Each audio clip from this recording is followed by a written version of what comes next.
I'm Father Jeffrey Mickler of the Society of St. Paul, and I'd like to share with you today a few thoughts on St. Paul's second letter to the Corinthians. Corinth was a great urban center, a place of life and vitality, but also of sin and corruption. St. Paul loved the city because he had such success in convincing the Corinthians of the truth of the gospel. They accepted Jesus Christ and the message that Paul brought with him. Corinth was a city of diverse population. There were Romans, Egyptians, Greeks, Jews, all mixed together, but all of them were hungering for the truth of Christ. And Paul came there and preached Christ and Christ crucified, and how that crucifixion made things right between humanity and God. This was a marvelous moment in the history of the church, and perhaps the highlight of St. Paul's life. However, the community would have problems, conflicts, and difficulties. But those problems, conflicts, and difficulties elicited two inspired letters from Paul. This second letter that we're going to consider today is very complex in structure, and Paul shifts his mood and his writing throughout.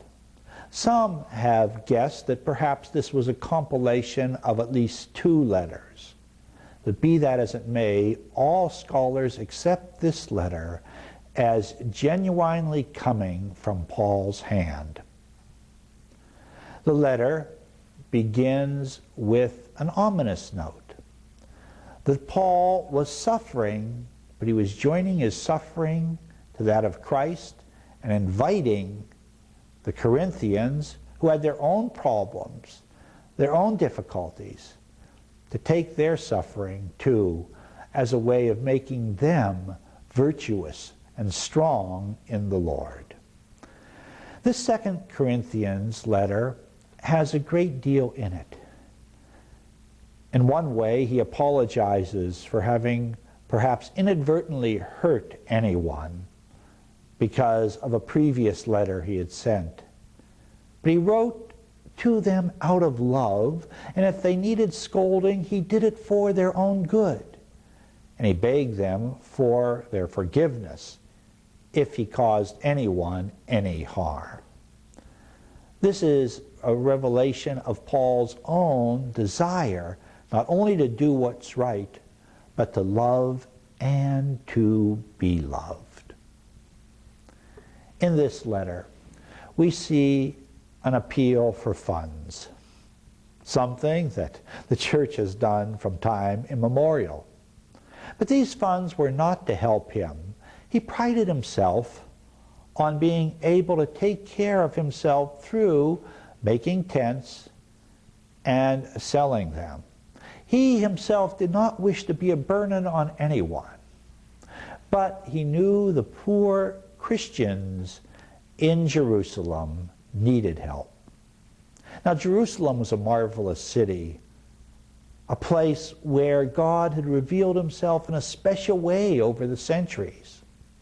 And it's not surprising that the religious institutions and structures of the city took to heart the call of the prophets, so that the poor, the weak, the widow, and the orphans would be helped by the Pharisees, by the temple revenues.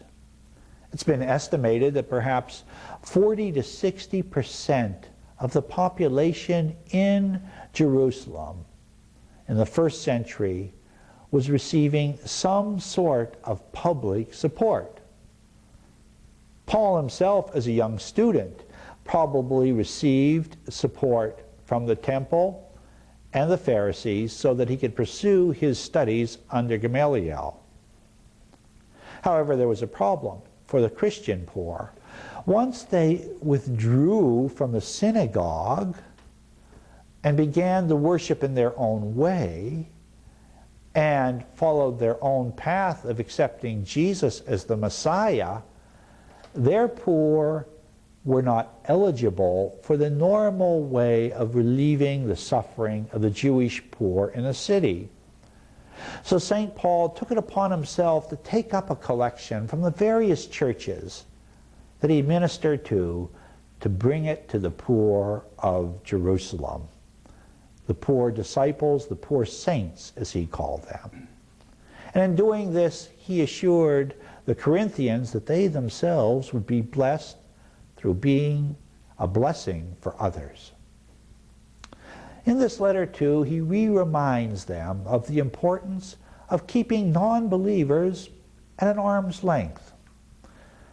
That if we associate with them too deeply, too personally, our own faith might well be weakened. It's very practical advice in any age, in any circumstances. We ourselves could become more deeply in love with God by loving and knowing the lovers of God, the saints. In doing that, our own faith and capacity to grow develops. In this second letter to the Corinthians, Paul addresses numerous concrete issues. He reassures them that he had often tried to get back to see them, but one thing or another prevented him. But nevertheless, his heart was with them. And he prayed that as he kept the Corinthians in his heart, that they would keep him and his companions in their hearts. This unity of hearts and unity of spirits is so important in the believing community. Now, there would be some who would consider themselves super apostles who came to Corinth and upset the believing community with novel or new ideas. In this letter, Paul defends his own authority and assures them of the truth of what he had taught them. And he boasts in the Lord on two levels. He boasts in his sufferings and all that he had accomplished in the Lord, but he also brings up the fact that at one point he had an extraordinary personal revelation where he seemed to be caught up into paradise itself and directly experienced things that could not be put into words, that could never be expressed. He was delirious with delight and always overwhelmed with joy when he thought of that moment. But to keep him humble, he admitted that he had a thorn in the flesh that caused him to constantly call upon the grace and the mercy of God.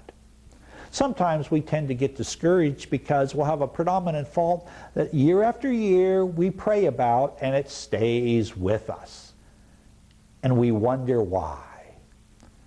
And the why is because the Lord is leaving that fault with us so that we'll always be reminded of our need for God's mercy and never to presume that we're earning our way to salvation and into God's good graces. This thorn of the flesh that Paul spoke about may have been a physical ailment. It may have been a moral weakness. We simply do not know. But whatever he faced, Paul faced with the Lord and was confident that the Lord's love was with him. And he said to the Corinthians, when I really want to boast, I point to you and say, these are the people that I am so proud of.